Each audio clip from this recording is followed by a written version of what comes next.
Les récifs coralliens abritent près d'un tiers de la biodiversité marine. 1 milliard de personnes en dépendent pour se nourrir, pêcher ou vivre du tourisme, et ils protègent les littoraux en amortissant les vagues. Mais aujourd'hui, ils sont menacés. Début août, l'Australie a lancé l'alerte. La Grande Barrière de Corail vit le pire blanchissement jamais observé. Actuellement, près de 70% des coraux de la planète sont en danger. À première vue, un corail, c'est juste une roche colorée au fond de l'eau, et pourtant c'est un animal.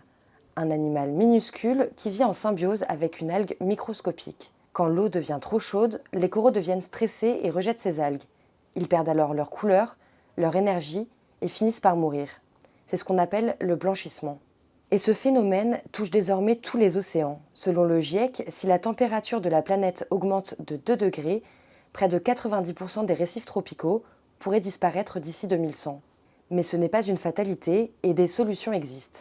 D'abord, il faut restaurer les récifs coralliens, donc faire pousser de petits coraux dans des nurseries pour les replanter là où les récifs sont morts. C'est long, mais ça marche. Ensuite, il faut protéger, par exemple en créant des zones marines où la pêche est encadrée ou en limitant le déversement de produits polluants. Il faut aussi surveiller.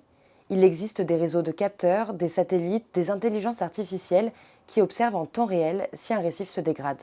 Mais l'urgence pour la communauté scientifique reste le climat, car aucune mesure ne compensera un océan qui continue de se réchauffer.